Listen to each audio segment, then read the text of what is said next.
Olá, está começando mais um Saúde Agora e hoje nós vamos falar sobre sedentarismo e obesidade. Segundo a OMS, a Organização Mundial da Saúde, o Brasil é hoje o país mais sedentário da América Latina e o quinto no ranking mundial. E o mais agravante, 84% dos jovens são sedentários. Até 90% das consultas no ambulatório de saúde se devem às consequências dos maus hábitos de vida dos seus pacientes.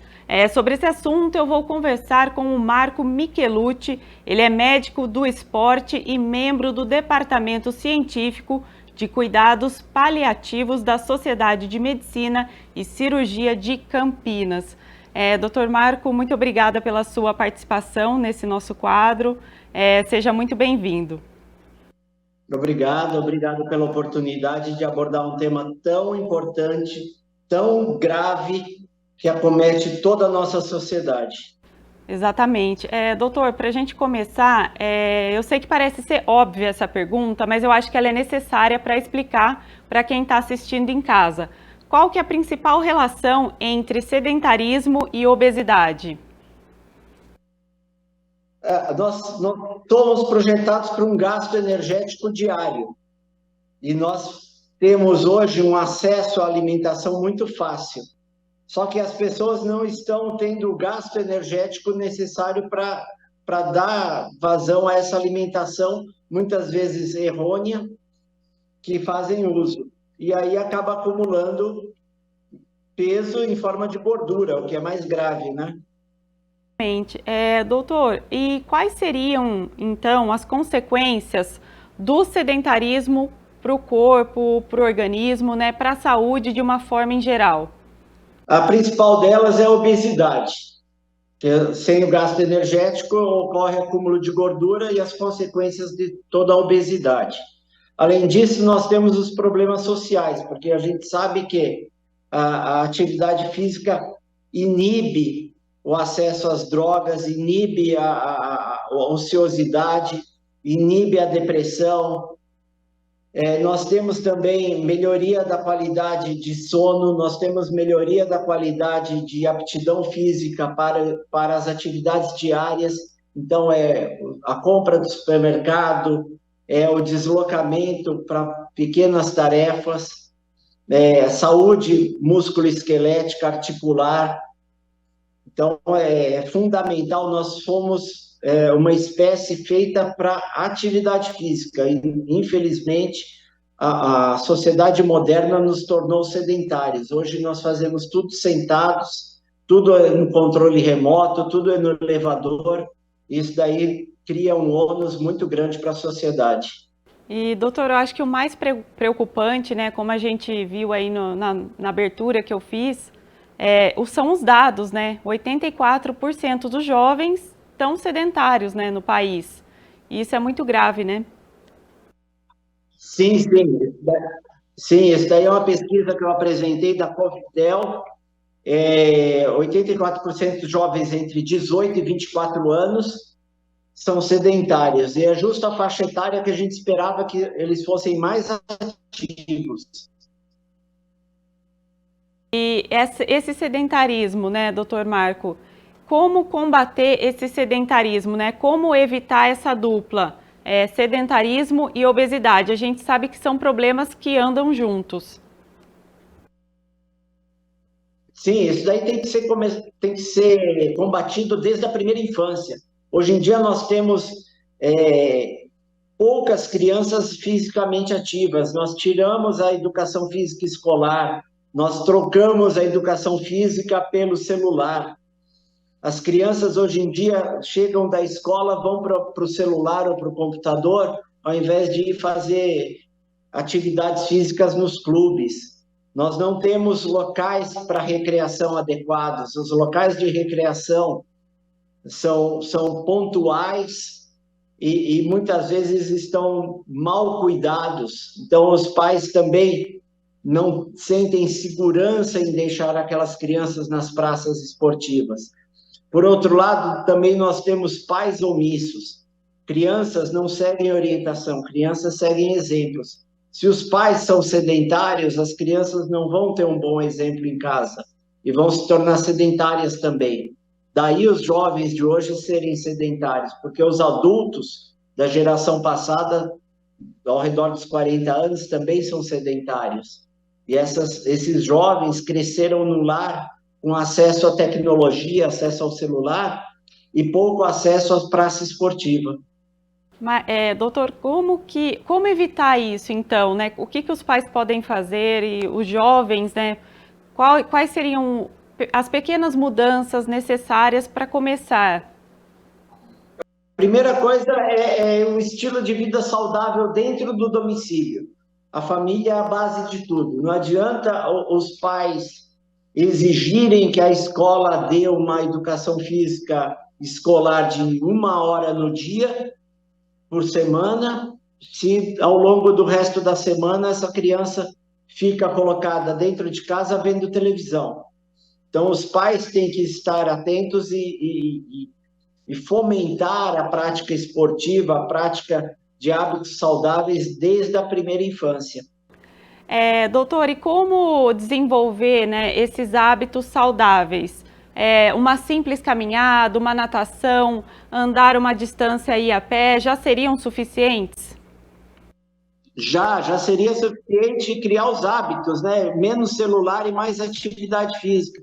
As pessoas vão no mercadinho, a um quarteirão, eles vão de carro. Como é que eles vão dar exemplo para as crianças assim? As crianças precisam de exemplos saudáveis. E os adultos se tornaram sedentários também. Então você vê muitas vezes no final de semana todo mundo no celular quando podiam estar brincando entre si. Eu acho que falta um pouquinho de percepção dos pais em promover um estilo de vida saudável para os seus filhos. Os pais estão preocupados com a escola, com o celular e estão esquecendo esse aspecto de desenvolvimento neuromotor das crianças. No caso dos jovens, dos adultos que têm uma rotina aí bem mais corrida, como que eles devem fazer isso, né? Porque tem trabalho, estudo, estágio, como organizar tudo isso? Eu acho que é questão de prioridade. Eu vou contar só um pouquinho o meu exemplo. Eu levanto às 4h30 da manhã para trabalhar, trabalho em outro município, atendo de manhã e à tarde. À noite ainda vou fazer atividade física, porque eu sei que é uma necessidade tal qual é o alimento, o banho ou o sono. Então, a questão do tempo não justifica muito, porque se a pessoa somar o quanto tempo ela ficou parada no celular no dia, com certeza é muito mais tempo do que ela gastaria fazendo uma atividade física que vai lhe trazer benefícios. Doutor Marco, como que o sedentarismo, na verdade, ele afeta também a saúde mental, né? De que o senhor falou muito de ansiedade, e de que forma que isso começa a se desenvolver numa pessoa que já está acima do peso? Sim, a gente sabe que a atividade física é o melhor mecanismo de liberação de neurotransmissores benignos no cérebro, tá? Então, quando a pessoa faz a atividade física, ela está modulando os neurotransmissores dentro do cérebro. E a falta desses neurotransmissores gera ansiedade e gera depressão. Tanto é que os remédios que são prescritos aí em larga escala hoje em dia para combate da ansiedade e da depressão visam o quê? Normalizar os níveis de neurotransmissores. Ora, se nós já temos a atividade física que promove isso de uma maneira saudável e muito mais eficaz, por que a gente tem que apelar para o remédio e não para a atividade física? Exatamente. Doutor Marco, um outro ponto. Falando mais sobre obesidade agora, ela é considerada uma doença? Sim, ela é considerada doença. Ela é considerada uma doença e é o mal do século. Quais seriam as doenças principais que ela provoca depois, né? Você fica obeso e aí começam a aparecer diversos problemas no corpo, né? Problemas circulatórios, nós em medicina falamos que esse paciente é um paciente inflamado, porque o excesso de adipócitos, de células de gordura, principalmente na região do abdômen, leva a um processo inflamatório que se espalha por todo o corpo, processo inflamatório esse que causa enrijecimento das artérias e, consequentemente, aumento da pressão, infartos e derrames. Nós temos processos inflamatórios que levam à degeneração neurológica precoce, então está relacionado também à demência, ao Alzheimer. Boa parte dos casos de obesidade estão relacionados com câncer. Então, geralmente o câncer é muito mais prevalente em pessoas mais obesas do que nas magras, exceto pelo tabagismo, tá? Nós temos os problemas articulares, nós temos os problemas de depressão, seja por autoimagem, seja por alteração nos neurotransmissores. Então, assim, a obesidade está por trás de praticamente todas as doenças, está por trás como causa mais frequente do diabetes, né, que mata milhões aí, incapacita milhões no mundo todos os dias, e o que preocupa é que ela tem sido vista apenas sob o aspecto estético. O combate à obesidade não é um problema estético, é um problema de saúde pública. Enquanto for visto apenas como estética, não vai ser resolvido. Como eu mesma disse, né, na nossa abertura, 90% dos pacientes que chegam aí nas unidades públicas estão com esse problema. Obesidade como uma das causas, estilo de vida. Se você resolve obesidade e sedentarismo, você resolve 90% dos casos. Sim, doutor, e como saber se a origem da obesidade ela é genética, ela é hormonal ou ela é mesmo por excesso de ingestão de alimentos? Tem essa separação? Existe sim. Existem alguns casos, mas é uma minoria, são casos raros de obesidade genética. Nós temos genes relacionados à obesidade, sim, tá? Nós temos a obesidade da menopausa, infelizmente ainda há um preconceito por pura desinformação, ainda há um preconceito muito grande em si fazer reposição hormonal na mulher menopausada. A mulher menopausada tende a ficar mais obesa, tende a ficar depressiva, tende a ter mais diabetes, mais dislipidemia, queda de libido, todos os problemas relacionados à menopausa, tá? E ainda há uma resistência muito grande de médicos que desconhecem a reposição hormonal, tá? Então, seria outra causa de obesidade, a menopausa. E existe a causa mais frequente, comum, disparado, que é o excesso de ingesta calórica, né? As pessoas comem mal e comem muito. Então, estão comendo além do que deviam e numa qualidade muito abaixo da esperada. Associa isso ao pouco gasto energético, está feita a tragédia, né? Principalmente esses alimentos, né, processados, ultraprocessados de hoje, né, doutor? É absurdo. As pessoas querem a praticidade do controle remoto do alimento processado, mas elas não estão querendo pensar muito nas consequências desses hábitos, né? Eu falo muito para os meus pacientes que a nossa saúde é um cartão de crédito. No cartão de crédito, a gente usa o cartão, durante um mês, chega no outro mês, vem a fatura. A nossa saúde é a mesma coisa. Dependendo da maneira que nós utilizarmos o cartão saúde, virá a nossa fatura aí na terceira idade ou na idade madura. E as pessoas se assustam quando chega essa fatura, né? Eu falo, olha, não foi do dia para a noite, é consequência de anos de maus hábitos. E agora chegou as consequências. né? Então, as pessoas não têm que esperar chegar às consequências para ter bons hábitos. Elas têm que adotar os bons hábitos diariamente, desde cedo. Como a gente fala, né, doutor? Uma hora a conta vai chegar. Com certeza, isso não tem como fugir, não tem como fugir. Por mais que a medicina evolua, não tem como escapar dessa primícia desde a criação do homem. E a gente pode dizer que existe tratamento para a obesidade ou seria mais a prevenção mesmo? Não, o ideal é a prevenção, claro, mas existem sim tratamentos.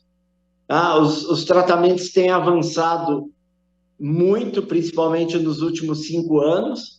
Tá? Nós vemos aí a moda agora das injeções para emagrecer, tudo. Já temos uma medicação aí que tem o mesmo efeito da cirurgia bariátrica, chega a perder aí 35% de peso, 25% a 35% de peso corporal. Então, é uma promessa, é uma medicação nova, inclusive, que está para chegar ano que vem. Temos, sim, medicações. O grande problema, o acesso a essa medicação é para muito poucas pessoas, por causa dos custos. São medicações caríssimas e que têm seus efeitos colaterais. Então, não adianta a pessoa falar, eu vou comer de tudo, depois eu vou tomar minha injeçãozinha no abdômen e vou emagrecer. Porque o estrago vascular causado pela obesidade, ele fica, né? Então, é muito mais inteligente você prevenir e manter um peso saudável e uma atividade física do que você apelar para medicamentos que, sim, funcionam, para os que têm acesso a eles, né? Para pequena parcela da sociedade que pode pagar por esses tratamentos. Mas não é o ideal, né? O famoso prevenir é melhor do que remediar, né? Doutor, agora para a gente encerrar aqui nosso bate-papo, eu gostaria que você deixasse um recado para quem está assistindo a gente em casa, a como tomar esse caminho aí mais saudável, a como perder o peso de uma forma saudável. Como você falou, tem os tratamentos, mas a gente sabe que existem os efeitos colaterais, nem sempre é seguro, então acho que a melhor forma mesmo é a prevenção, é se movimentar. Sim, sim. Olha, parece pouco, é cansativo no início. As pessoas falam, mas dói tudo para começar. Mas eu tenho vergonha. Mas hoje está sol, hoje está frio, hoje está calor. Não tem desculpa. A pessoa tem que fazer. Faz parte da natureza humana, faz parte do nosso projeto lá, quando Deus criou o homem, ou a evolução da espécie nos transformou no que nós somos hoje. É inerente à nossa espécie sermos ativos. Então, nós estamos caminhando hoje, a sociedade está caminhando contra a natureza humana, né? E passa desapercebido, porque as pessoas, quando ficam paradas, elas não percebem, porque são doenças silenciosas. A obesidade é uma doença silenciosa, o diabetes é uma doença silenciosa, o infarto, o derrame, a aterosclerose, o câncer são doenças silenciosas, mas são doenças silenciosas preveníveis. Basta usar os dois pilares: dieta adequada, comida saudável e atividade física. E não pode desanimar. A gente vai ver aí muita gente fazendo promessa no início do ano. Prometo que esse ano eu vou entrar em forma. A maioria dos que prometem isso na noite de Ano Novo, ou prometeram isso no passado, não seguiram adiante. Então, é necessário ter determinação e fazer atividade que lhe traga prazer. Às vezes a pessoa fala, não, mas eu só gosto de fazer à noite. Faça. Não, eu gosto de fazer de manhã cedo. Faça, desde que faça. Eu gosto de fazer com o meu cachorro junto. Faça. Eu falo para o meu paciente, faça o que você goste. Mas que horas que é melhor? Isso é secundário. O importante é que faça. saia da estaca zero. Nós não temos estrutura em saúde, nenhum país tem estrutura em saúde, nem os Estados Unidos, para lidar com as consequências desastrosas que estão começando a surgir decorrente do sedentarismo.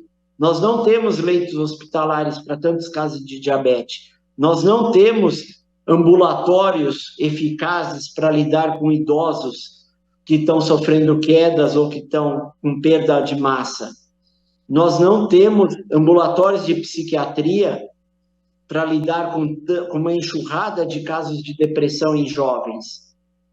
Nós não temos uma estrutura para lidar com as consequências. Então, nós temos que focar na prevenção.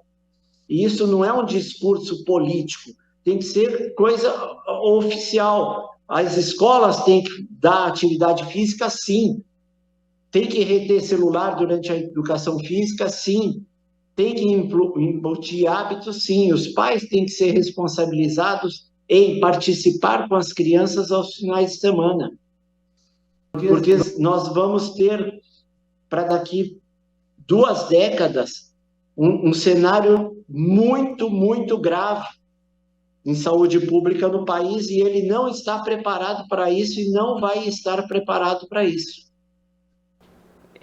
Eu queria agradecer, doutor Marco. A gente teria muitas outras perguntas ainda, mas o nosso tempo aqui é contado.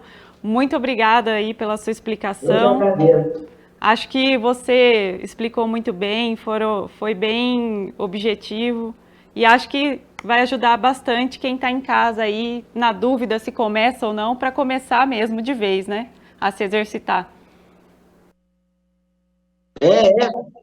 E não precisa de academia, não precisa de dinheiro. As pessoas alegam, eu não tenho dinheiro para pagar a academia. Não, nós temos os 3 instrumentos principais: as pernas, a visão e o cardiorrespiratório. Basta utilizá-los. Para você fazer uma caminhada, para você subir uma escadaria, você não precisa pagar. Você só precisa querer. Exatamente. Muito obrigada, doutor. Nada, eu que agradeço a oportunidade. Disponha. Obrigada. Obrigada também pela sua companhia. Você pode conferir esse quadro e outros da nossa programação no YouTube da TV Câmara Campinas e também não se esqueça de nos acompanhar nas redes sociais. Até o próximo Saúde Agora!